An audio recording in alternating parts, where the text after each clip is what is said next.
Yo, what's up, y'all? We back in the house. Two bros talking. I'm Bern. I got my brother Ben on the line. What's good? What's that, man? All right, man. So, like usual, today is June 16th, 2021, and we talking about NBA playoffs. In particular, the game last night, the big game. I think that's the game everybody was looking at. Brooklyn, Miami, game 5. Brooklyn, Milwaukee. What did I say? Miami. Oh, I got them bums on my mind. My bad. Yeah, Brooklyn, Milwaukee, game 5. Bucks jump out, big lead. KD go nuts in the second half. 49 points, triple double. What you think about the game, man? I want to hear you first, and then I'll go. I think after watching it, I'm pretty sure it's gonna go 7, and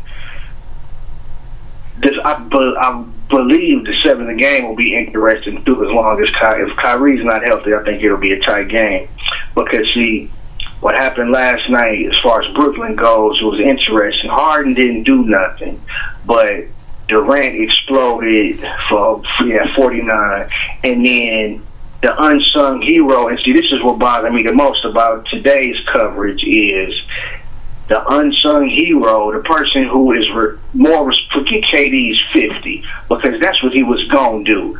The dude who is responsible for the win is Jeff Green. Yeah, Jeff Green balled out. He balled out. Just insane. He was 6 for 7 from deep, 27 points.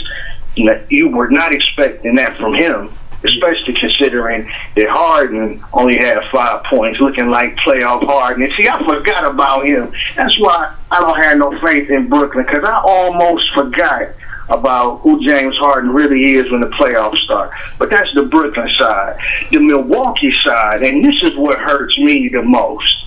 You playing, you having a good game, because they weren't playing particularly well. They were just hitting shots. You got a 15-point lead, and then Brooklyn creep back to 10, and then it's sitting at 10 for a little bit, and then they get it to 8, and it's sitting at 8 for a little bit. And once KD started hitting, Mike Budenholzer, it's up to you to call a timeout, to rally the troops, to run an offensive play, to do something other than what we saw that last 10 minutes in that fourth quarter. It was one-on-one with Middleton, one-on-one with Giannis. And that last play, when Middleton Milwaukee down by 2. And this is why I don't like Giannis. Milwaukee down by 2. Middleton hit him with that pass, and you just fumble the ball. Yeah, he dropped it. He just dropped the ball. And it's like, what were you expecting to happen? But there's so much on the players. But Mike Budenholzer, I don't think he should have a job.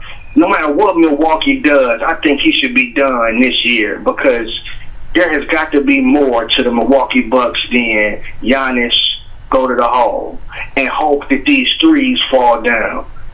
Yeah, I think it's like you said, give all props to Kevin Durant, man. Dude, I think he missed like 2 shots in the second half. Like, dude was out of control. And that's what Legends is made of, blah, blah, blah, blah, blah. Jeff Green definitely saved the day yesterday because he kept them in it through the first half, and then of course KD went off in the second half. Like you said, playoff Harden, he showed up, he did what's to be expected. Yeah, he's hurt, yeah, he's injured, but he got that to fall on. And the footnote, I still think they're gonna win just because Kevin Durant is the best player left in the playoffs. But if they don't, it's gonna be on him, because Kyrie probably ain't gonna be back till the finals. Yeah, and see, Jeff Green is not gonna have another night like that. No, Jeff Green, but Jeff Green he not supposed gonna have another night like that. Blake Griffin hit a few too many threes. He hit more threes that he probably gonna hit again in the game. And what happened to Milwaukee's vaunted defense? I saw a whole lot of open threes in that fourth quarter. Well, here's my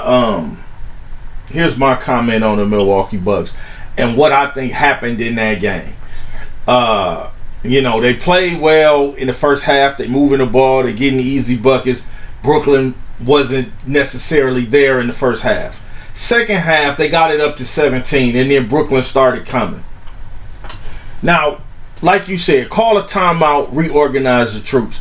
The thing I don't understand about the NBA is you guys are running y'all offense to perfection. Balls moving, guys are getting where they're supposed to be.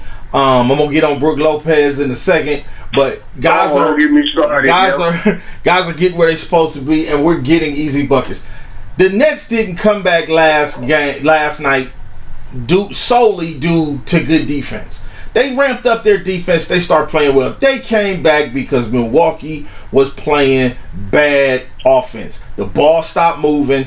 Everything was one-on-one. And like you said, that fall directly on the coach. And why go away from what works? Regardless of regardless of the defense that they're playing, if the ball is moving, when they're not playing good defense, when they get active, now we stop and we start going one-on-one. It makes no sense. And my breakdown, my analysis on Giannis, it's plain and simple. Giannis just my own personal take. Giannis doesn't know how to play his game. The thing that frustrates me about Giannis is, now, everybody in the league know you're not a knockdown shooter. Okay, that's fine. So, they're gonna sag off of you.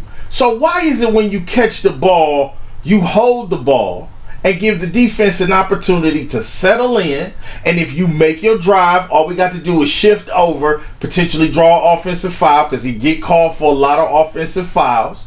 He'll start the drive, and then he'll back up, and then he'll step into a three. And it's like, that's why he can't shoot. Look, anybody who knows basketball and knows shooters, you are a better shooter if you're shooting in rhythm. That means if the ball swings, if you catch that ball in rhythm, I don't care who you are, your chances of making that shot drastically increase.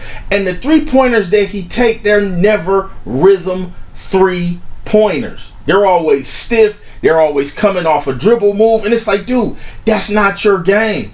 If you would attack off the catch, soon as that ball hits your hand, you make your move. That's going to keep the defense honest. That's going to draw those late shifts. And then you're going to pick up blocking fouls, potentially go to the free throw line. The problem is he holds the ball. He gives the defense a chance to settle in, and then they can key in on him. Instead of catching it off the pass, attacking the basket right away, getting it off the swing, going right into that jump shot, shooting that rhythm jump shot off the pass. And I don't understand how you run the pick and roll, you get a mismatch, some guy shorter than you, and you shoot a 12 to 15 foot fadeaway. That makes no sense. It makes no sense. And it's like, who's telling me? I don't understand how you got Giannis is 6'10", Brook Lopez is 7 foot, and I don't think Brook Lopez, he took one shot in the paint yesterday. He took 2 or 3 shots in the paint, and there were multiple times when he had somebody 6'4" and under guarding him, especially when Brooklyn started coming back. It's like Budenholzer. Put your big man in the post, slow the game down a little bit, get some ball movement going, run a play. Stop letting Drew Holiday dribble the ball for 20 seconds, and then, the shot clock is down, and now we got to hurry up and get a shot off. Yeah. Giannis, if you shoot one more three-pointer, one more three, I don't give it, forget the one that you make, because that's Milwaukee's worst nightmare, is for him to make one. Because when he make one, he like, I'm hot now, I can shoot some. And it's like, bro, you don't shoot threes. Stop shooting threes. I'm saying, there's no, like I said, no way he should be shooting threes. If you're gonna shoot threes, and he's gonna shoot threes, he has to shoot threes because he's open. Because he has to. He cannot shy away from that. That's why Ben Simmons, that's why I don't mess with Ben Simmons. I have no respect for dudes that pass up open shots. You're out there, you're a basketball player. If you're wide open, take the shot. Ben Simmons won't even take it. But like I keep saying, take them in rhythm, and you will make more.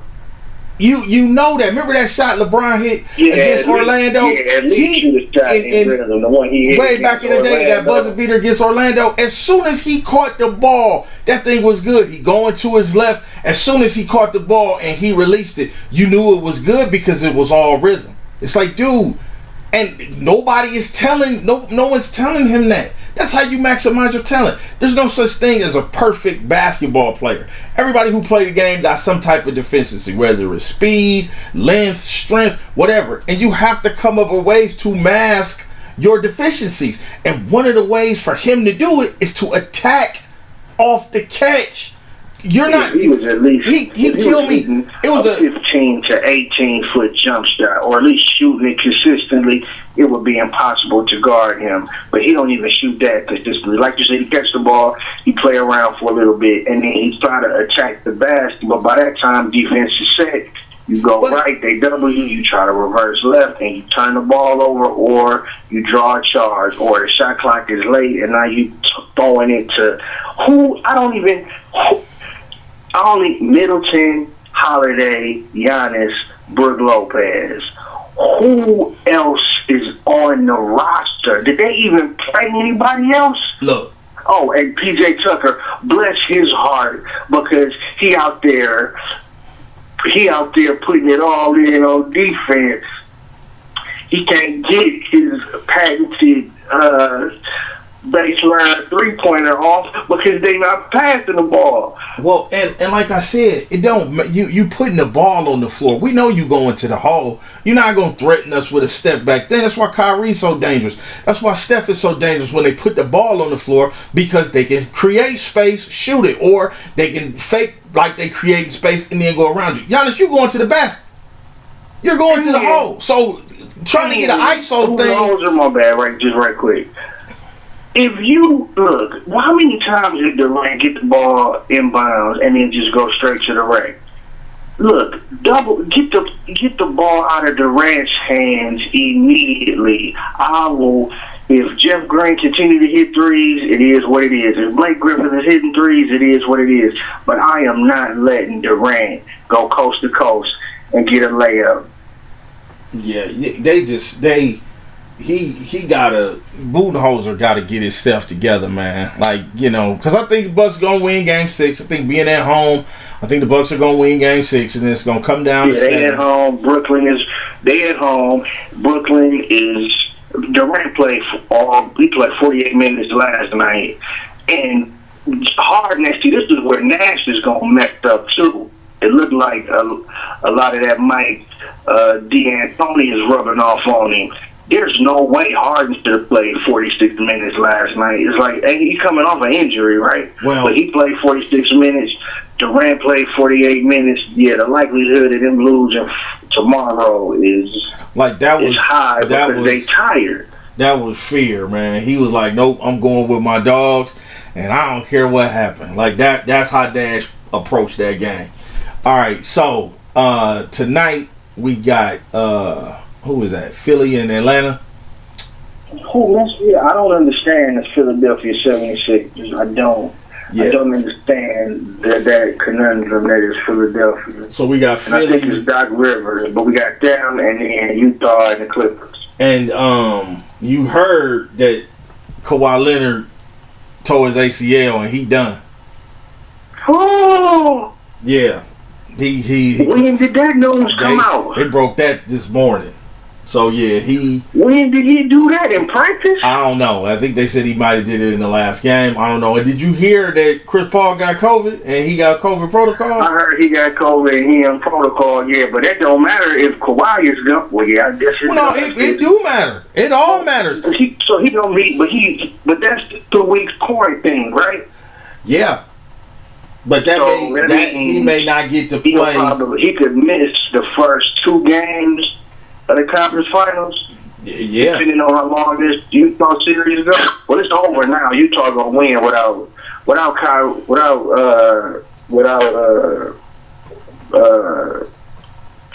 don't know why I want to call him Kanye, but Kawhi. without Kawhi, the Clippers are through. And how the heck he tearing ACL? I wanted them to lose straight up, not like this. Well, see, that's the whole thing. That's kind of my commentary. My God. So now Brooklyn can just walk to. That's kind of my commentary with the whole thing, man. It's like by everybody getting hurt. And injuries is part of the game. You know, it's just part of the game. But everybody getting hurt at the same time, man. Dude, it's like, yeah, if like you said, you want them to lose straight up, because if the Clippers lose, we know why. If the Suns lose, we know why. People been saying that about LA. LA lost, we know why. Like, I mean, even if exactly, AD hurt in the first round, they can lose. Yeah, I can't believe how he tore his ACL. He didn't do it in the game. He looked fine in game 4. Yeah, it's like you create. See, but that's my beef with Kawhi is made out of paper too. Yeah, you. Oh, that's messed up though. It's you just creating some anticlimactic stuff, man. It's like, do I care? You know. So, well, best case scenario is Utah. Well, if Chris Paul is under the COVID protocol, that's 2 weeks out. He out for 2 weeks. Right. That's got to be what it is because of my quarantine. I think it's still 14 days, but. Yeah. So that's going. So that's a couple games into the Western Conference Finals, which means they could be in the hole because they won't have home court advantage if Utah win. Now, see, the thing about Utah, they beat Utah all 3 times during the regular season. Yeah. And I think, we don't know. Phoenix is coming out the West. Without Kawhi, I think Phoenix is coming out the West. I mean, that's nah. You can't argue that. I don't know what that means against Brooklyn because I'm assuming that. Well, I don't. But see, again, okay, I forgot about playoff Harden, so it'll be interesting to see, especially in this Milwaukee series. If it goes 7, that'll be a really, really interesting game to watch, especially if Kyrie's not playing. Because if Kyrie play, it's Brooklyn all the way. But if Kyrie is out, that'll be interesting to see. Because I don't have any faith in James Harden. Well, he got the now he got the built-in but I was hurt. He got that. That's built in. So he got that get out of jail free card going for him right there. Anyway, so playoff Harden.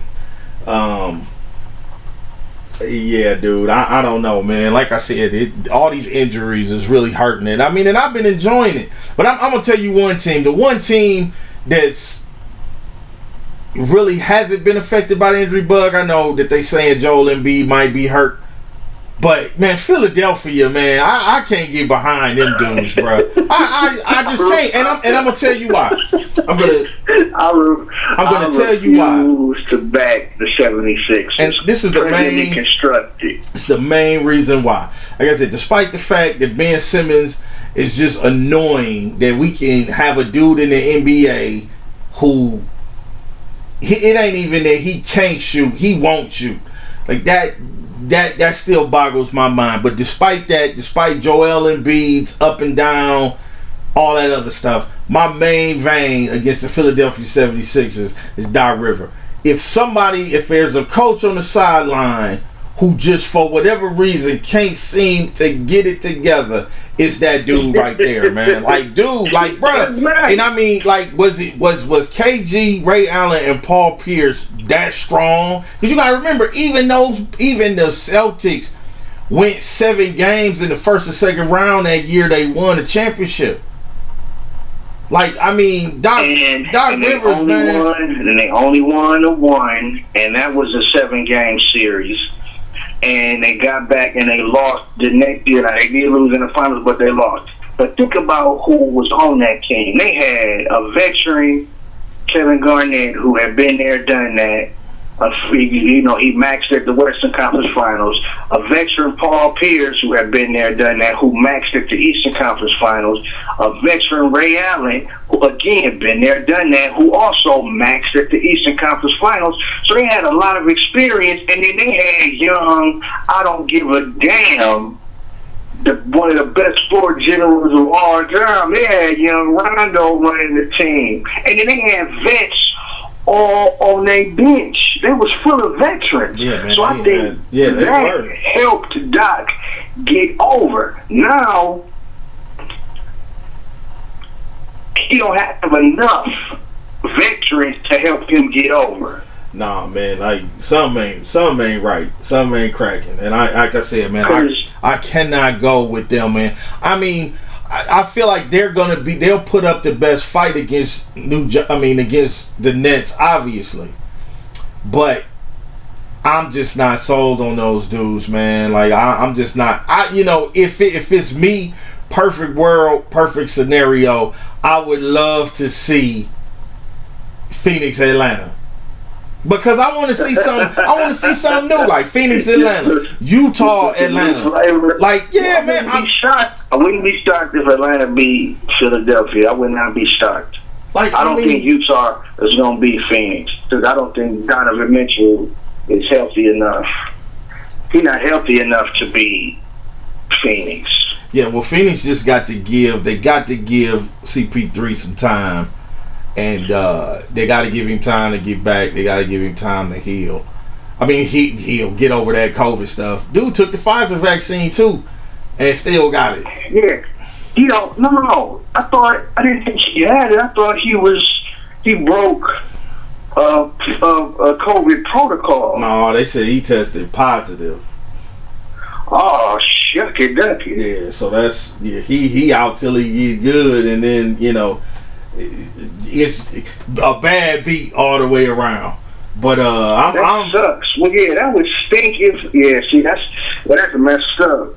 I don't want Utah to just walk into the finals without No, I don't think they could beat Phoenix anyway. No, I think Devin Booker and Monty Williams is on a mission.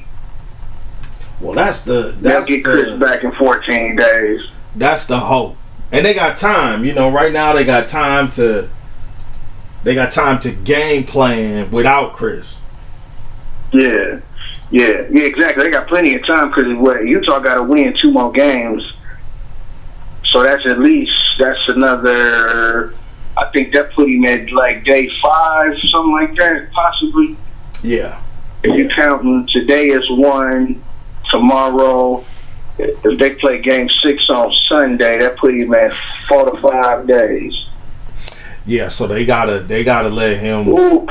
They need that time, but it's these injuries, man. They killing the whole vibe. They just killing the whole vibe. Yeah, because if Brooklyn lose, they won 100% either. So yeah, it's wild. Yeah, these injuries, they. Yeah, Boston wasn't healthy going into the playoffs. It's just a bad beat. But that's all we got right now for our little playoff talk. Make sure to like, subscribe, post a comment down below. Let us know what y'all think about how the injuries are affecting the playoffs. What y'all thought about KD's performance last night, and what you think about what you think about Mike Budenholzer and the Milwaukee Bucks, who I think is the most fraudulent team in the NBA these last 3 years? Oh, wow. Fraudulent.